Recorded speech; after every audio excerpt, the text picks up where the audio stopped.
الحمد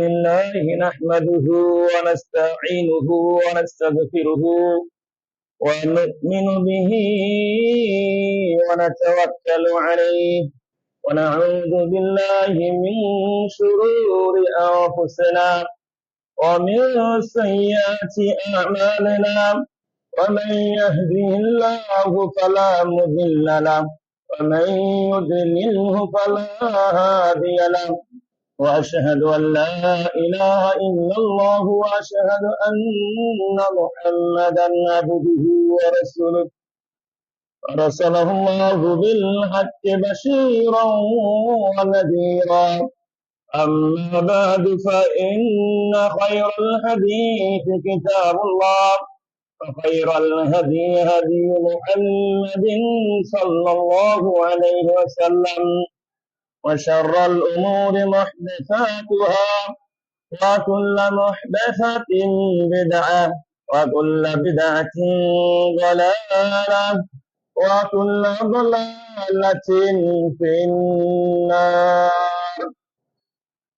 أعوذ بالله من الشيطان الرجيم. بسم الله الرحمن الرحيم. وما آتاكم الرسول فخذوه وما نهاكم عنه فانتهوا. আলহামদুলিল্লাহ, সমস্ত প্রশংসা সমস্ত গুণগান সেই মহান রব্বুল আলামিনের নিমিত্তে, যে মহান রব্বুল আলামিন আজকে আমাদেরকে জুমআর দিন বসে কুরআন এবং সহিহ সুন্নাহ মোতাবেক কিছু আলোচনা শ্রবণ করার শোনার তৌফিক দান করলেন। সেই মহান রব্বুল আলামিনের শুকরিয়া আছি আমরা বলি আলহামদুলিল্লাহ। তৎসহিত দরুদ এবং সালাম পাঠ করি আমাদের প্রিয় হাবিব সাইয়্যিদুল আম্বিয়া সাইয়্যিদুল আলামিন মুহাম্মদ সাল্লাল্লাহু আলাইহি ওয়াসাল্লামের প্রতি, বলি সাল্লাল্লাহু আলাইহি ওয়াসাল্লাম। সম্মানিত মুসল্লিবৃন্দ, আজকে আমি আপনাদের সামনে যে বিষয়কে কেন্দ্র করে আলোচনা করব সেটা হচ্ছে আনির রুকা, অর্থাৎ ইসলামে শরিয়াতে ঝাড়ফুঁকের বিধান কি, কোন ধরনের ঝাড়ফুঁক বৈধ, আবার কোন ধরনের ঝাড়ফুঁক অবৈধ, শিরকে অন্তর্ভুক্ত, যার সার-নির্যাস ইনশাআল্লাহ আমরা আজকে আলোচনা করার চেষ্টা করব। ওয়ামা তাওফীকি ইল্লা বিল্লাহ আলাইহি তাওয়াক্কালতু ওয়া ইলাইহি উনীব। আমরা সকলে জানি আল্লাহ সুবহানাহু ওয়া তাআলা আমাদেরকে সৃষ্টি করেছেন একমাত্র শুধুমাত্র আল্লাহ সুবহানাহু ওয়া তাআলার ইবাদতের উদ্দেশ্যে। আমরা এই জানি যখন কোনো বিপদ আসে, সেই বিপদে আমাদের প্রত্যেককেই আল্লাহর কাছে সাহায্য চেতে হয়, আল্লাহর কাছে আশ্রয় চাইতে হয়। পক্ষান্তরে যদি কোনো বিপদ আপদ আসে, যদি কোনো রোগাক্রান্ত হই, জাদুগ্রস্ত হই, অমুক তমুক বিভিন্ন রোগ বালাই হয়, এক্ষেত্রে শরীয়তে কিছু দিক নির্দেশনা রয়েছে। তন্মধ্যে উল্লেখযোগ্য গুরুত্বপূর্ণ একটা ট্রিটমেন্ট হচ্ছে শারঈ রুকিয়া। রুকিয়া অর্থাৎ শারঈ ঝাড়ফুঁক।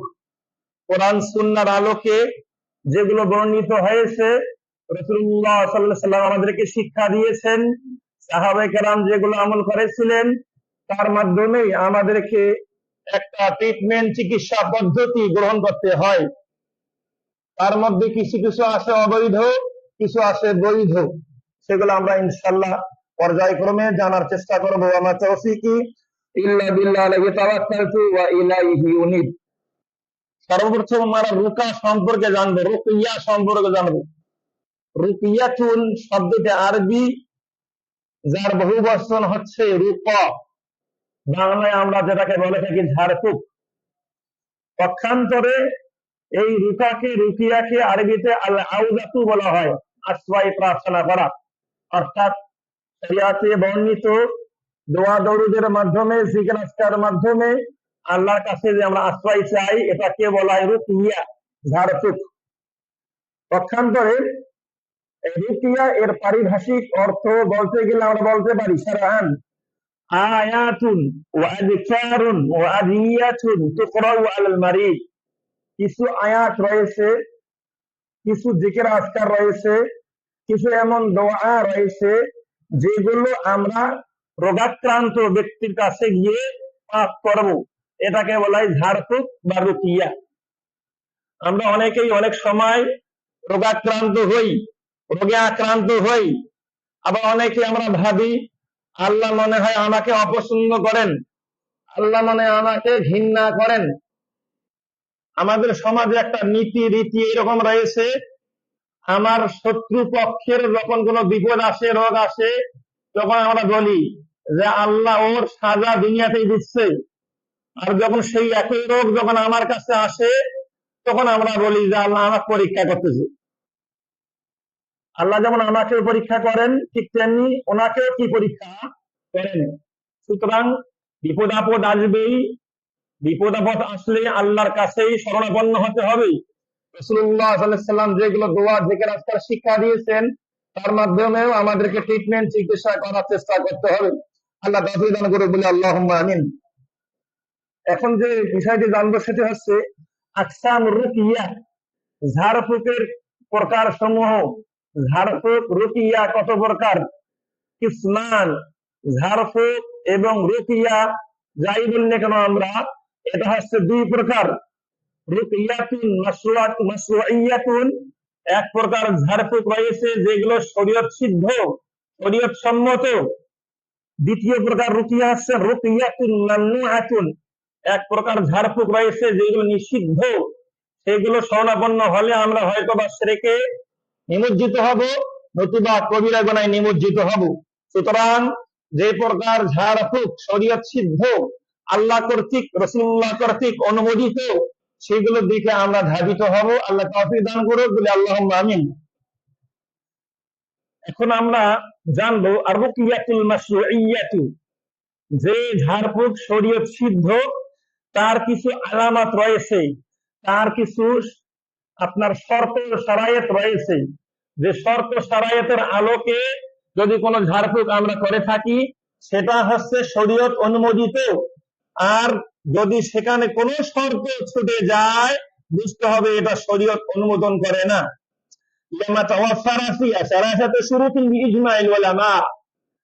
সমগ্র উলামায়ের ঐক্যমতে যে ঝাড়ফুঁক শরীয়ত সিদ্ধ, রাসূল কর্তৃক অনুমোদিত, সেই ঝাড়ফুঁকের ক্ষেত্রে তিনটি শর্ত প্রযোজ্য, তিনটি শর্ত লাগবেই। এর কোনো একটি ছুটে গেলে সেটা কখনো শরীয়ত সিদ্ধ ঝাড়ফুঁক হতে পারে না। তিনটি শর্ত কি কি? নাম্বার 1, আন তাকুনা বিলিসানিন আরাবিয়্যিন মুবিনিন, যে ঝাড়ফুঁক আমরা করব অবশ্যই সেই ঝাড়ফুঁকের বাক্যগুলো বিলিসানিন আরাবিয়্যিন মুবিনিন, স্পষ্ট বার্তাহীন আরবি ভাষায় হতে হবে।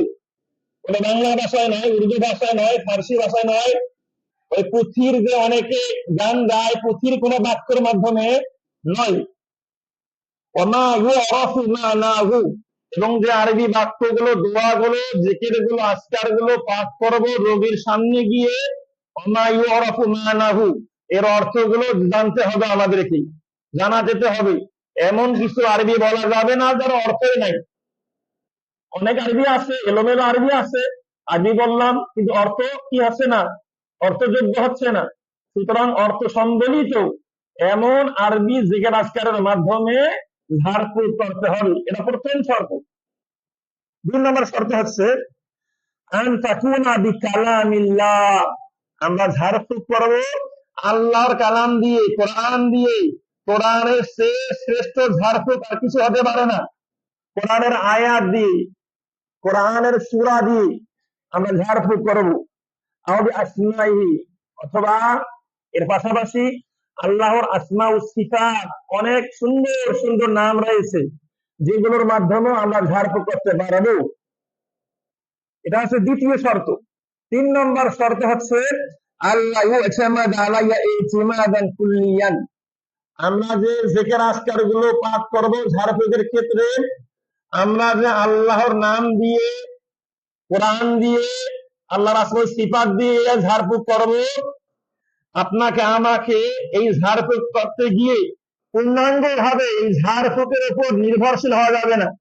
যে ঝাড়ফুঁক করতেছি একদম ভালো হবেই এমনটা নির্ভর করা যাবে না।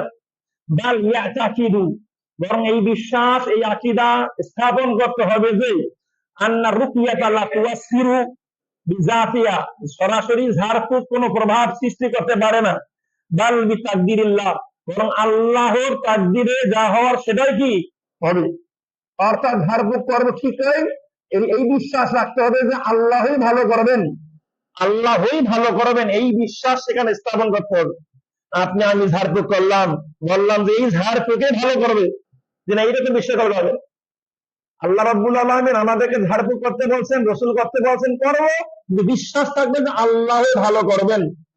আল্লাহ আমাদেরকে জীবিত করেন, আল্লাহ আমাদেরকে মৃত্যু দান করেন, আর আল্লাহ আমাকে সেবা দান করেন। তাই তো কোন এক নবী সাল্লাল্লাহু আলাইহি ওয়াসাল্লাম তিনি বলেছিলেন, ইদা মারিজতু ফাহুয়া ইয়াশফিন, আমি যখন অসুস্থ হই তখন আল্লাহ আমাকে সেবা দান করে। সুবহানাল্লাহ। আমরা ইতিপূর্বে আরো আলোচনায় শুনেছিলাম, যারা ঝাড়ফুঁকও করবে না, টোটালি আল্লাহর উপর নির্ভরশীল হবে, তারা বিনা হিসাবে জান্নাতে প্রবেশ করবে। সুবহানাল্লাহ। যদিও বা ঝাড়ফুঁক শরীয়তে জায়েজ আছে, তারপরে যদি কি মনে করে যে আমি এই ঝাড়ফুঁকের আশ্রয় নিলাম না, টোটালি আল্লাহর উপর নির্ভর করলাম, আল্লাহ আমাকে রোগ দিয়েছেন, আল্লাহ ভালো করবেন। যেমন ইব্রাহিম আলাইহিস সালাম বলেছিলেন যে আল্লাহ রাব্বুল আলামিনের মাধ্যমে বা যাই হোক না কেন, নমরুদ আমাকে আগুন নিক্ষেপ করেছে, আমি অন্য দ্বিতীয় কারো কাছে সাহায্য চাবো, কোন ফেরেশতার কাছেও নয়, আমি সরাসরি আল্লাহর উপর ডিপেন্ডেন্ট হলাম, নির্ভরশীল হলাম, আল্লাহ আমাকে রক্ষা করেন। সুবহানাল্লাহ। পূর্ণাঙ্গ ভাবে আল্লাহর উপর আস্থাশীল হলেন, এর মাধ্যমে আল্লাহ রাব্বুল আলামিন সুন্দর ভাবে ইব্রাহিম আলাইহিস সালাম আগুনের হাত থেকে রক্ষা করলেন। সুবহানাল্লাহ। আপনাকে আমাকেও আল্লাহর উপর সুন্দরভাবে তাওয়াক্কুল করার, নির্ভরশীল হওয়ার তৌফিক দান করুক বলে আল্লাহুম্মা আমিন। বলছিলাম শরীয়তে ঝাড়ফুঁক জায়েজ আছে, তো এই শর্ত সাপেক্ষে আপনাকে আমাকে ঝাড়ফুঁক করতে হবে। আমাদের মাঝে দেখা যায় আমরা অনেক সময় কি করি, কেউ অসুস্থ হয়েছেন, এই জন্য এমন কবিরাজের কাছে যাই যে কবিরাজের নাই কোনো কোরআনের জ্ঞান, নাই কোনো সুন্নাতের জ্ঞান, এমন কিছু পুঁথির মতো কথাবার্তা বলে, পাঠ করে, ঝাড়ফুঁক করে, না বলবে সেই কবিরাজ, না বলবে সেই কোন শ্রোতা। এইরকম ভাবে কি করা হয়, ঝাড়ফুঁক করা হয়। এর ভিত্তি শরীয়তে নেই, তার কাছে গিয়ে এইরকম ঝাড়ফুঁক করা শিরকের অন্তর্ভুক্ত। তাই আপনি এমন ব্যক্তির কাছে যাবেন, পরহেজগার ব্যক্তির কাছে যাবেন, দিয়ে বলবেন যে শরীয়তেই রুকিয়া আমাকে করুন, তিনি আপনাকে কি কোরআন সুন্নাহর আলোকে যেগুলো দোয়া দরুদ আছে সেগুলো আলোকে ঝাড়ফুঁক করবেন। আল্লাহ সুবহানাহু ওয়া তাআলা এটা আমাদেরকে বুঝার তৌফিক দান করুন বলে আল্লাহুম্মা আমিন। এটা হচ্ছে শরঈ ঝাড়ফুঁক। দ্বিতীয়ত আমরা এখন জানবো, সেটি হচ্ছে যে ঝাড়ফুঁক বৈধ নয়, মামনুআতুন, নিষিদ্ধ এক ঝাড়ফুঁক। নিষিদ্ধ ঝাড়ফুঁক কখন হবে? এই তিনটি শর্তের কোন একটি শর্ত যদি ছুটে যায় তখন বুঝে নিতে হবে এটা ঝাড়ফুঁক নয়। যখন দেখবেন কোন কবিরাজ বা অন্য কোন ব্যক্তি আরবি ভাষা ছাড়া, জিকির আজকার ছাড়া, শরীয়ত সিদ্ধ দোয়া ছাড়া অন্য কোনো কিছুর মাধ্যমে ঝাড়ফুঁক করতেছে, বুঝতে হবে এটা শরীয়ত ঝাড়ফুঁক নয়, এটা নিষিদ্ধ ঝাড়ফুঁক। সুতরাং এখান থেকে বের হয়ে আসতে হবে। আমাদেরকে আল্লাহর উপর নির্ভরশীল হতে হবে। আল্লাহ আমাদেরকে বোঝার তৌফিক দান করুক বলে আল্লাহুম্মা আমিন। পাশাপাশি কোরআন সুন্নাহর আলোকে আমরা এখন জানবো এই ঝাড়ফুঁক প্রসঙ্গে কোরআন সুন্নাহয় কি আলোচনা রয়েছে। আল্লাহ রাসূলের একটা হাদিস, সহিহ হাদিস, মুসনাদ আহমদ, আবু দাউদের মধ্যে রয়েছে। আল্লাহ রাসূল বলেছেন, ইন্নার রুকা ওয়াত তামাইমা ওয়াত তিওয়ালাতা শিরকুন। আল্লাহ রাসূল বলেন ঝাড়ফুঁক বলো, এই দিকে তাবিজ কবজ বলো, এই দিকে তেওয়ালা বলো। তেওয়ালা মানে এমন কিছু মাধ্যম যার মাধ্যম মানুষেরা বর্তমান প্রয়োগ করে। স্বামী স্ত্রীকে ঘৃণা করে, স্বামী স্ত্রীকে ঘৃণা করে, স্ত্রী কিভাবে স্বামীকে ভালোবাসবে, এই জন্য কারো কাছে যায়, কিছু মাধ্যম গ্রহণ করে নিয়ে আসে, তাবিজ কবজ, এটাকে বলা হয় আরবিতে তিওয়ালা। এই পথ অবলম্বন করা শিরকের অন্তর্ভুক্ত। সুতরাং আপনাকে আমাকে শরীরী যে ঝাড়ফুঁক রয়েছে এইগুলোর আলোকে ট্রিটমেন্ট করতে হবে। যেখানে আমরা সকলে জানি পৃথিবীর শ্রেষ্ঠ ব্যক্তি, পৃথিবীর শ্রেষ্ঠ তাকওয়াবান ব্যক্তি মুহাম্মদ সাল্লাল্লাহু আলাইহি সাল্লাম পর্যন্ত তিনিও জাদুগ্রস্ত হয়েছিলেন, তাকেও জাদু করা হয়েছিল। সুতরাং আপনার আমার শত্রুরা যে আমাকে জাদু করবে না, আমাকে কুফরি কালাম পড়াবে না, এর থেকে আমরা কি বাঁচতে পারবো না? তারা আমাদের ব্যাপারে কি আমাদের বিরুদ্ধে জাদু করতে পারে, এই ধরনের বিভিন্ন কবিরাজের কাছে যাইতে পারে, তাবিজ কবজ লিখে নিয়ে আসতে পারে তাদের সংসার ভাঙ্গনের জন্য বা অনুত্তম করার জন্য। সুতরাং এই ধরনের পথ যেন আমাদের কোন মুসলিম ভাই পোষণ না করে, এই ধরনের কোন পথে যেন পা না বাড়ায়, সেই দিকে খেয়াল করতে হবে। আল্লাহ সুবহানাহু ওয়া তাআলা আমাদের সকলকে আল্লাহর পথে, সুন্নাহর পথে এগিয়ে আসার তৌফিক দান করুক বলে আল্লাহুম্মা আমিন। এই হাদিসে বলা হচ্ছে যে প্রকার ঝাড়ফুঁকের সঙ্গে কোরআন সুন্নাহর কোনো সম্পর্ক নাই, এই ধরনের ঝাড়ফুঁক স্পষ্ট শিরকের অন্তর্ভুক্ত। যারা এর আশ্রয় নেবে সে মুশরিকের অন্তর্ভুক্ত হয়ে যাবে। আল্লাহ সুবহানাহু ওয়া তাআলা আমাদেরকে এই গুমরাহি থেকে বেঁচে থাকার তৌফিক দান করুক বলি আল্লাহুম্মা আমিন। পাশাপাশি রাসূলুল্লাহ সাল্লাল্লাহু আলাইহি সাল্লাম শরীয়তের আলোকে, হাদিসের আলোকে কিছু ঝাড়ফুঁক করার অনুমোদন দিয়েছেন। আল্লাহ রাসূল সাল্লাল্লাহু আলাইহি সাল্লাম সাহাবীদেরকে বললেন যে এরিদু আলাইয়া রুকাকুম, তোমরা যে সমস্ত কালাম দিয়ে, যে সমস্ত বাক্য দিয়ে রোগীদের কাছে গিয়ে ঝাড়ফুঁক করো, সেই বাক্যগুলো আমার কাছে নিয়ে আসো, আমার কাছে পেশ করো, আমাকে শোনাও, দেখি সেগুলো ঠিক আছে কি ঠিক নাই। তখন আল্লাহ রাসূল বললেন লা বা'সা বিররুকা মা লাম ইয়াকুন ফিহি শিরকুন, যে বাক্যগুলোর মধ্যে শিরকি কোনো কালাম থাকবে না, এই বাক্য দিয়ে ঝাড়ফুঁক করাতে কোনো সমস্যা নেই। তাহলে বোঝা যাচ্ছে আমাদের সমাজে যারা রোগাক্রান্ত হচ্ছেন, জাদুগ্রস্ত হচ্ছেন, আপনারা যে সমস্ত লোকদের কাছে যাচ্ছেন, আপনাদের ঠাকুরদার ভাষায় কি যেন একটা বলে, জাদুকরদেরকে কি যেন একটা বলে, ভুলে যাচ্ছে ভাষাটা, মাহাদ, জি, অনেকে মাহাদের কাছে যায়।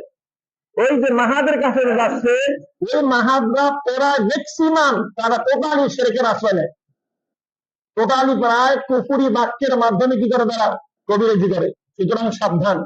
অবশ্যই ঝাড়ফুঁক করতে হলে পরহেজগার কোন আলেমের কাছে, পরহেজগার কোন ব্যক্তির কাছে আপনি যাবেন, গিয়ে শরীয়ত সিদ্ধ যেগুলো দোয়াগুলো রয়েছে তার মাধ্যমে ঝাড়ফুঁক করানোর চেষ্টা করবেন। আল্লাহ আমাদেরকে বোঝার তৌফিক দান করুক বলি আল্লাহুম্মা আমিন। যেহেতু রাসূলুল্লাহ সাল্লাল্লাহু আলাইহি সাল্লাম তিনি পরীক্ষা করেছেন সাহাবীদেরকে মাধ্যমে যে কি দিয়ে তোমরা ঝাড়ফুঁক করো, শোনাও আমাকে। যখন পরীক্ষা করলেন, যখন দেখলেন শিরকি কোনো বাক্য নাই, কুফরি কোনো বাক্য নাই, অযথা কোনো বাক্য নাই, তখন অনুমোদন দিয়ে দিলেন, ঠিক আছে, কোনো সমস্যা নাই, এই বাক্যগুলো দিয়ে ঝাড়ফুঁক করো।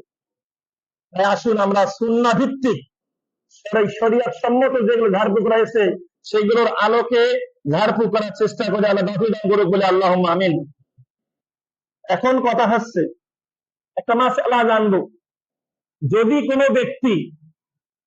কোনো ব্যক্তি এই ঝাড়ফুঁকের মাধ্যমে কোনো কিছু টাকা পয়সার বিনিময় দাবি করে, কোনো কিছুর মূল্যের দাবি করে, যেহেতু এই ঝাড়ফুঁক বা শারীরিক রুকিয়া করতে গিয়ে আধা ঘন্টা 1 ঘন্টা টাইম লাগে, যেহেতু ওই ঝাড়ফুঁককারী ব্যক্তির, যিনি সুন্নাহ সম্মত ঝাড়ফুঁক করে, যেহেতু তার সময় ক্ষেপণ হচ্ছে, অনেক সময় দিতে হচ্ছে, বা এটাকে পেশা হিসাবেই নিয়েছে, যদি কেউ করে ওই ব্যক্তিকে কি টাকা দেওয়া যাবে কি যাবে না, ওই ব্যক্তি কি পারিশ্রমিক নিতে পারবে কি পারবে না, এর শরীয়তে কোনো কি দলিল আছে কি নাই? জি হ্যাঁ, এ সম্পর্কে একটা হাদিস আপনাদের সামনে উপস্থাপন করলেই আপনারাই ফতোয়া দিতে পারবেন এরকম কাজ করাতে, শারঈ ঝাড়ফুঁক করাতে বিনিময় নেওয়া যাবে কি যাবে না।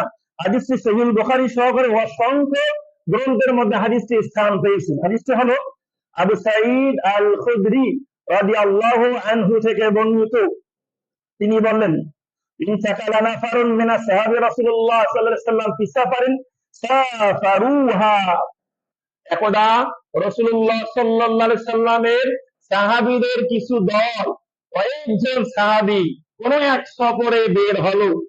কোন এক সফরে যখন বের হলো, বের হওয়ার পর হাত্তা নাযালু আলা হাইয়িন মিন আহইয়াইল আরব, একদা আরবের কোন একটা গোষ্ঠী কোন এক জনপদে কোন এক এলাকায় গিয়ে তারা যাত্রা বিরতি নিলেন। যেমন আমরা ঢাকায় যেতে হলে অনেক সময় ফুড ভিলেজে যাত্রা বিরতি নেই, ঠিক তেমনি তারা কোন এক আরবের কোন এক জনপদে কোন এক অঞ্চলে তারা যাত্রা বিরতি নিলেন। যখন যাত্রা বিরতি নিলেন, খাবারের প্রয়োজন আছে, খাবারও সংকট, খাবারও নাই, তারা খাবার পাবে করছে কি? যেই এলাকায় তারা গিয়েছেন সেখানে সাহাবারা বলল, সাহাবারা তাদের কাছে আতিথ্যতা গ্রহণ করতে চাইলেন, তাদের অতিথি হতে চাইলেন যে আমাদেরকে কিছু খাবার দাবার দেন, আমরা খাবারের কি মুখাপিক্ষি হয়েছি। তা আবাউ আইয়ুদাইয়িকুহুম, সেই এলাকার লোকেরা তাদেরকে মেহমান হিসাবে কবুল করলেন না, তাদেরকে খাবার দিলেন না।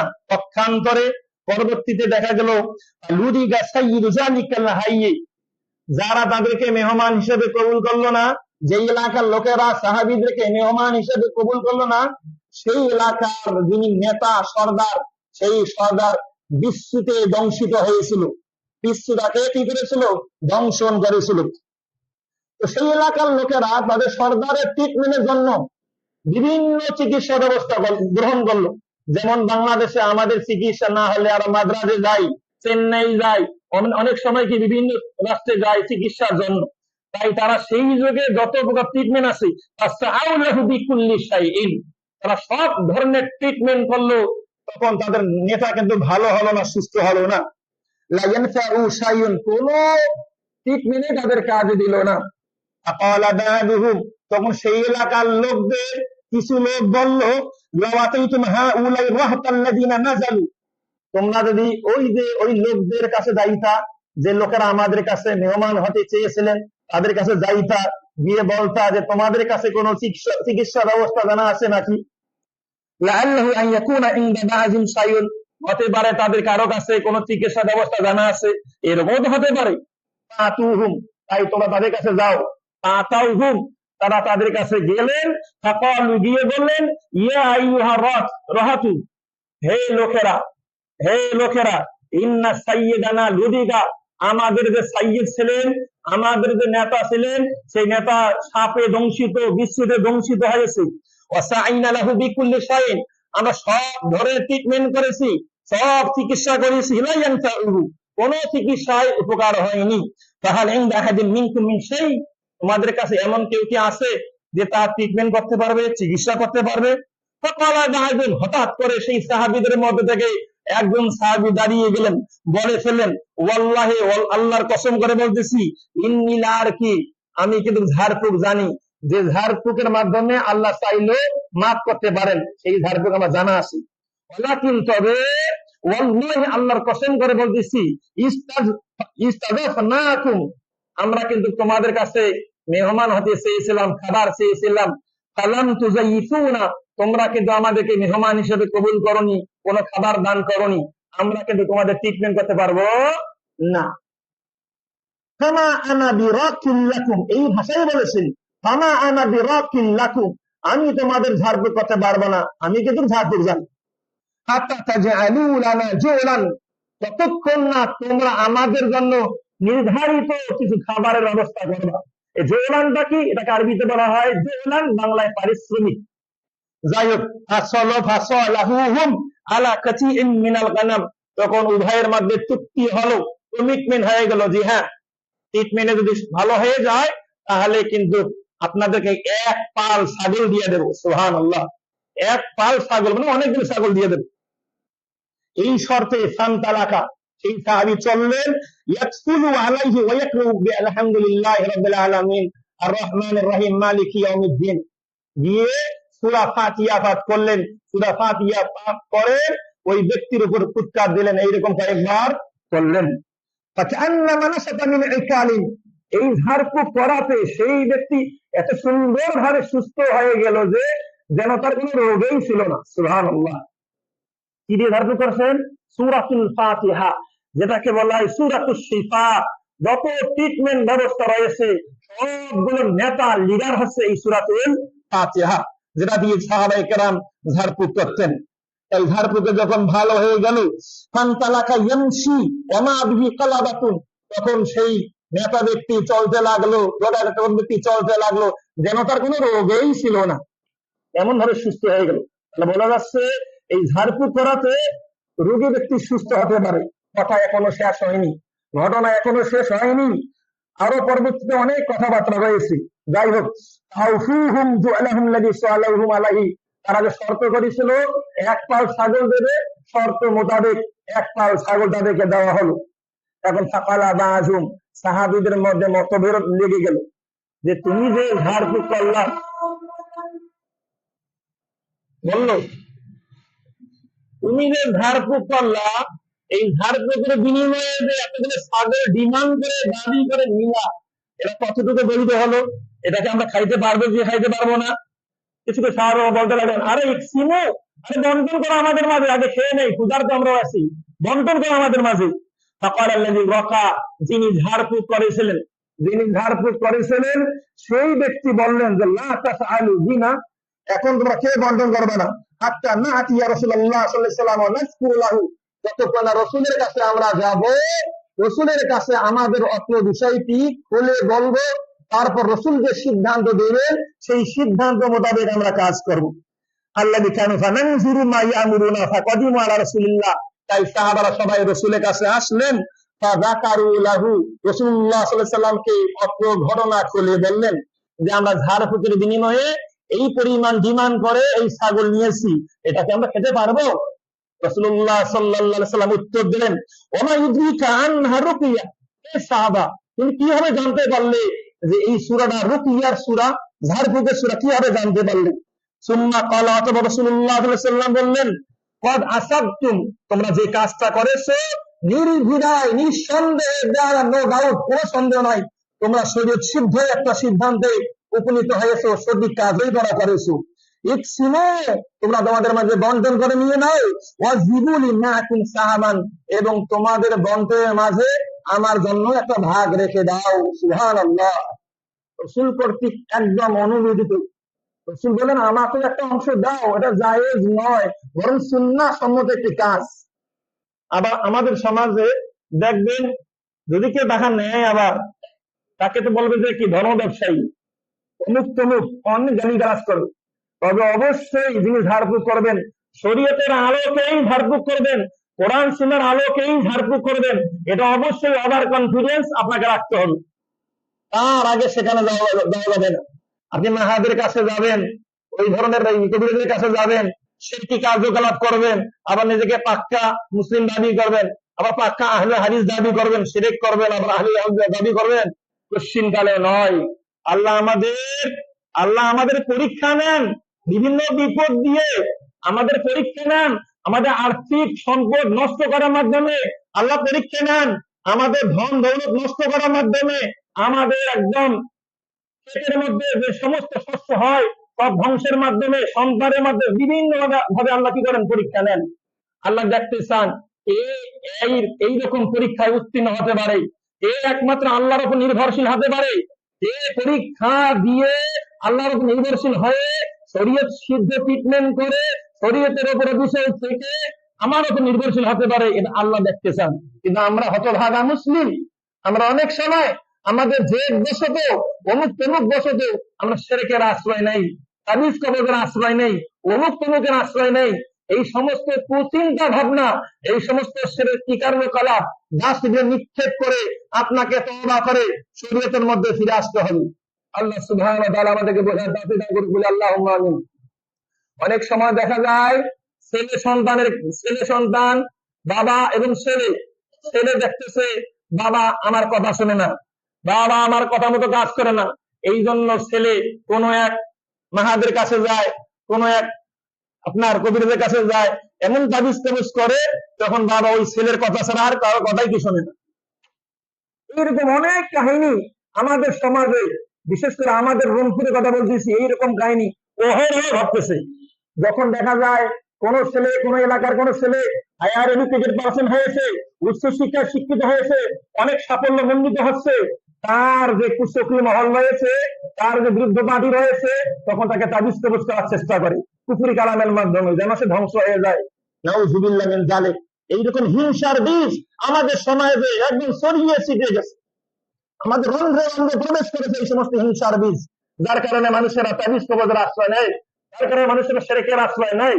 রাসূলুল্লাহ সাল্লাল্লাহু আলাইহি সাল্লামকে যখন কাফের মুশরিকরা সহ্য করতে পারলো না, তখন রাসূলুল্লাহ সাল্লাল্লাহু আলাইহি সাল্লামের মতো এত সৎ, এত পরহেজগার, এত সুন্দর ব্যক্তিকে যারা তাবিজ কবজ করেছিলেন, একটা জাদু করেছিলেন, আল্লাহ সুবহানাহু ওয়া তাআলা পবিত্র কোরআনুল কারীমের সূরা নাস, সূরা ফালাক নাযিলের মাধ্যমে সেই তাবিজ কবজ থেকে, সেই জাদু থেকে আল্লাহ রাসূলকে রক্ষা করেছেন। সুবহানাল্লাহ। তাই আমরাও যখন এইরকম কোন আক্রান্ত হব, জাদুগ্রস্ত হব, যিনি ঝাড়ফুঁক করবেন সূরা নাস, সূরা ফালাক, কুল হুয়াল্লাহু আহাদ, আয়াতুল কুরসি, সূরা বাকারার শেষের 2 আয়াত, সূরা কুল ইয়া আইয়ুহাল কাফিরুন, এইগুলোর মাধ্যমে বেশি বেশি ঝাড়ফুঁক করে সুস্থতা হওয়ার চেষ্টা করতে হবে। তারপরে শিরকের আশ্রয় নেওয়া যাবে না। আল্লাহ সুবহানাহু ওয়া তাআলা আমাদের সকলকে বুঝার তৌফিক দান করুক বলে আল্লাহুম্মা আমিন। লত্র হাদিস থেকে প্রমাণিত, ঝাড়ফুঁক করে যদি কেউ বিনিময় নিতে চায়, বিনিময় নিতে পারবে, এতে কোনো সমস্যা নেই। পক্ষান্তরে আরেকটা হাদিস না বললেই নাই। আন খারিজা বিন সালাফ রাদিয়াল্লাহু আনহু ক্বালু আন্নাহু মাররা বিকওমিন, একদা তিনি, সেই সাহাবী, এক সম্প্রদায়ের পাশ দিয়ে অতিক্রম করলেন। ফাকালু, সেই সম্প্রদায়ের লোকেরা বলল, ইন্নাকা জিতা মিন ইনদি হাদার রাজুল বিখাইরিন, এ সালাত, এ খারিজা, তুমি তো একজন সুন্দর, কল্যাণকর, ভালো, সৎ, পরহেজগার ব্যক্তির কাছ থেকে আসলা। অর্থাৎ উদ্দেশ্য নিয়েছেন রাসূলের কাছ থেকে আসলা, তুমি তো রাসূলের কাছ থেকে আসলা। আর কি লানা হাদা রাজুল, তাই তো তুমি ভালো ব্যক্তির কাছে গিয়েছো, মানে ভালো সংস্পর্শে গ্রহণ করতে পেয়েছো। সুতরাং আর কি লানা হাদা রাজুল, আমাদের মাঝে একজন ব্যক্তি অসুস্থ রয়েছেন, তুমি এর ঝাড়ফুঁক করো তো। তাআতাহু বিরাজুলিন মা'তুহিন ফিল কুয়ুদি, তখন লোকেরা সেই ব্যক্তির কাছে, সেই সাহাবীর কাছে একজন পাগল ব্যক্তিকে নিয়ে আসলো, যে পাগল ব্যক্তিকে শৃঙ্খলাবদ্ধ অবস্থা তাকে নিয়ে আসা হলো। ফারাকাহু বিউম্মিল কোরআন সালাসাতা আইয়ামিন গুদওয়াতান ওয়া আশিয়াতান, তখন সেই সাহাবী সকাল সন্ধ্যায় 3 দিন টানা ওই ব্যক্তির উপর ঝাড়ফুঁক করেছেন বিউম্মিল কোরআন দিয়ে, মানে সূরা ফাতিহা দিয়ে। কুল্লামা খাতামাহা, যখন সূরা ফাতিহা শেষ করতেন, জামা বুযাকাহু সুম্মা তাফালা, সূরা ফাতিহা শেষ করতেন, মুখে কিছু থুতু জমা করতেন, থুতু জমা করে ওই রোগাক্রান্ত ব্যক্তির গায়ে ছিটা মারতেন, থুতু মারতেন এই সূরা পাঠ করার পর। সুম্মা তাফালা ফাকান্নামা আনশাবান ইকাল, অথবা 3 দিন পর দেখা গেল ওই পাগল ব্যক্তি সুন্দরভাবে সুস্থ হয়ে গেল। সুবহানাল্লাহ। কোরআনের আলোকে, কোরআনের আলোকে ট্রিটমেন্ট সবচেয়ে সহজ ট্রিটমেন্ট। এবং যদি আমরা আসলে 100% আস্থাশীল হতে পারি কোরআনের উপর, তাহলে অনেক রোগ এর মাধ্যমে ভালো করা কি সম্ভব। কিন্তু আসলে আমাদের ঈমান দুর্বল, আমরা একটুতেই অমুক তমুকের কাছে দৌড়ে চলে যাই। আল্লাহ রাব্বুল আলামিন আমাদের ঈমানকে পাকাপোক্ত করুক বলি আল্লাহুম্মা আমিন। যখন সেই ব্যক্তি সুস্থ হলো, যেন সে কোনো বাধা স্থান থেকে রক্ষা হয়ে গেল, যেন তার কোনো রোগে ছিল না। তখন যখন ভালো হয়ে গেল, যাদের রোগী ভালো হলো, তারা খুশি ইচ্ছায় তাকে কিছু হাদিয়া প্রদান করলেন, কিছু বিনিময় প্রদান করলেন। তখন সেই সাহাবী এই বিনিময়ের কথা রাসূলের কাছে গিয়ে উল্লেখ করলেন। ফাকালান নবী সাল্লাল্লাহু আলাইহি ওয়াসাল্লাম, তখন আল্লাহ নবী সুন্দর একটা বাক্য প্রয়োগ করলেন, সুন্দর একটা কথা বললেন। সে বাক্যটি হচ্ছে, কুল, তুমি খেতে পারো, তাহলে আমি আমার জীবনের কসম করে বলতেছি, লিমান আকালা বিরুকিয়াতিন বাতিলিন, আরে সমাজে তো কিছু লোক এমনও রয়েছে যারা বাতিল ঝাড়ফুঁকের মাধ্যমে তারা খাবার গ্রহণ করে, আর তুমি তো লাকা দাতা বা বিরুকিয়াতি হাক্কিন, তুমি তো হক ঝাড়ফুঁকের মাধ্যমে, সত্য ঝাড়ফুঁকের মাধ্যমে তুমি পারিশ্রমিক পেয়েছো, নির্দ্বিধায় এটা খেতে পারো, কোনো সমস্যা নেই। সুতরাং আমাদের কাছে যখন কোন রোগী আসবে, তখন আমরা এই সমস্ত সূরা, সূরা ফাতিহা, সূরা ইখলাস, নাস, ফালাক, কুল হুয়াল্লাহু আহাদ, এই জাতীয় যত সূরা আছে, এগুলোর মাধ্যমে আমরা ঝাড়ফুঁক করার চেষ্টা করব।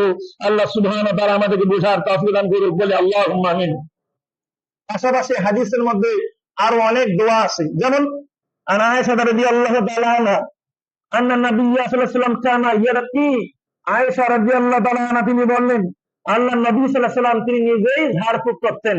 রাসূলুল্লাহ সাহাবীদেরকে অসুস্থ হলে নিজেই ঝাড়ফুঁক করতেন। ঝাড়ফুঁকে একটা দোয়া বলতেন, দোয়াটা হচ্ছে আযবিল বাসা রাব্বান নাস ইশফা'আনতা শাফি লা শিফা ইল্লা শিফাউকা শিফা আল্লাহ ইউগাদির সাকাম। আমরাও যখন ঝাড়ফুঁক করবো অত্র দোয়াটি আমাদের ম্যাক্সিমাম অনেকেরই কি আছে, মুখস্থ আছে। যাদের নাই মুখস্থ করে নেবেন, এই দোয়া পরে আমরা ঝাড়ফুঁক করার চেষ্টা করব।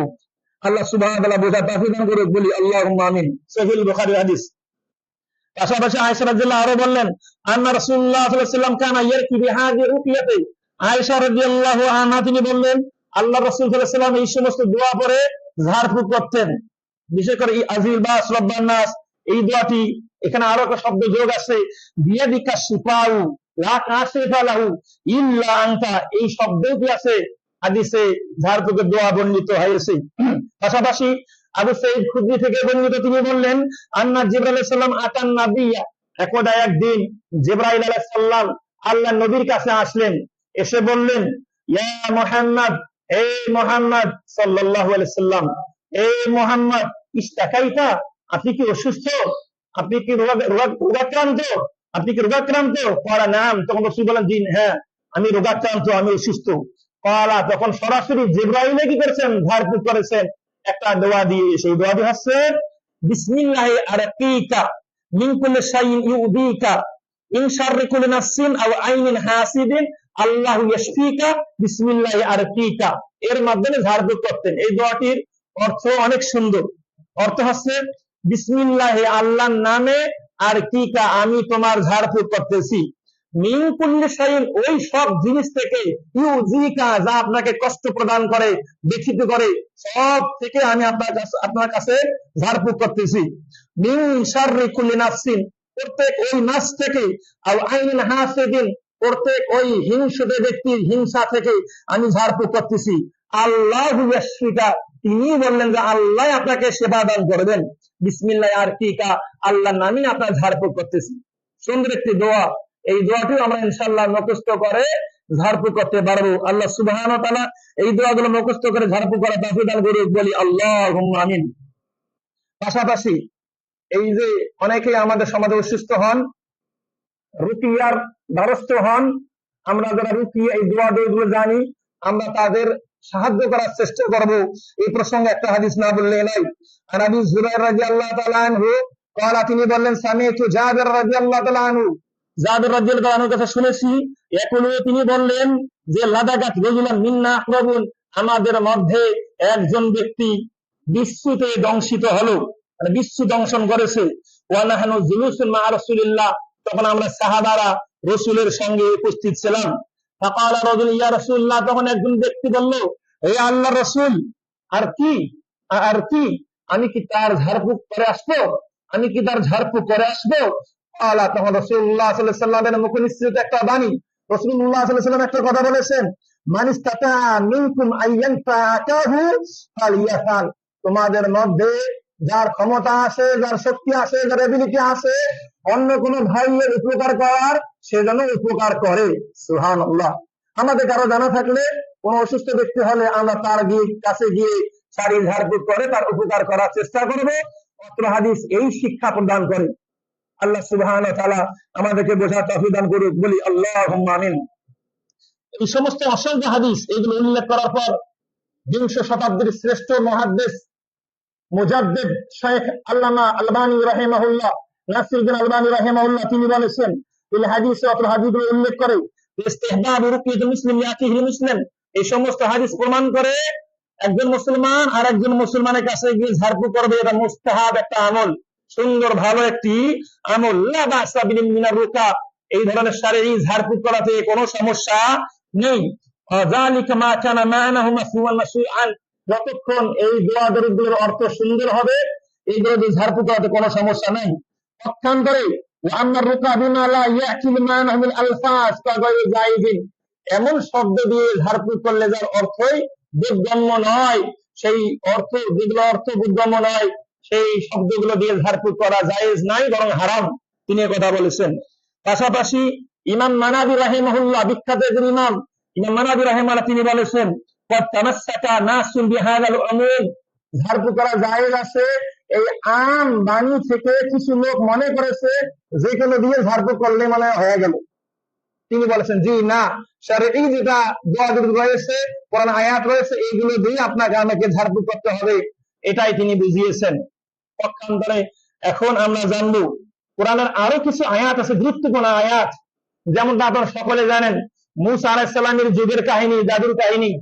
মুসা আলাইহিস সালামকে পরাস্ত করার জন্য ফিরাউনের বাহিনী, ফিরাউন তার রাজ্যের যত বড় বড় জাদুকর রয়েছে সব জাদুকরদেরকে একত্র করে জাদু প্রয়োগ করতে বলেছে মুসার সামনে। আমরা সকলে জানি সেখানে ফিরাউন পরাস্ত হয়েছিল, আর মুসা দল, মুসা আলাইহিস সালাম জয়ী হয়েছিলেন। এখানে ওলামা কেরাম বলেছেন পবিত্র কোরআনে আরো কিছু এমন আয়াত আছে যেগুলো আয়াতের মাধ্যমে কোন ব্যক্তি জাদুগ্রস্ত হলে তার কাছে এগুলো সেই আয়াতগুলো পাঠ করলে ইনশাআল্লাহ সেই ব্যক্তি সুস্থ হওয়ার সমূহ সম্ভাবনা রয়েছে আল্লাহর ইচ্ছায়। আয়াতগুলো কি কি এটাও আমাদের জানা প্রয়োজন রয়েছে। সেখানে আয়াত যেমন সূরাতুল আরাফের একটা আয়াত আছে, সূরা ইউনূসের আয়াত রয়েছে, সূরা তাহার আয়াত রয়েছে। এই সব আয়াতগুলো মিন আসবাবিশ শিফা, রোগী ব্যক্তি সুস্থ হওয়ার একটা মাধ্যম। ও আয়াতুল আরাফ, সূরা আরাফের মধ্যে যে আয়াতটা আছে জাদুগ্রস্ত হলে সুস্থ করার জন্য, সেই আয়াতটা হচ্ছে আল্লাহ বলেছেন ওয়া আওহাইনা ইলা মূসা, আমি মুসার কাছে ওহী করলাম, আন আলকি আসাকা, হে মুসা তোমার কাছে যে লাঠিটা আছে সেই লাঠি নিক্ষেপ করো, সেই ফিরাউনের জাদুকরদের সামনে নিক্ষেপ করো। আইযা হিয়া তাকাফু মা ইয়াফিকুন, ফিরাউনের জাদুকররা যেগুলো সাপ প্রয়োগ করেছে সব সাপগুলোকে মুসার লাঠি সবগুলোকে গিলে ফেললো। সুবহানাল্লাহ।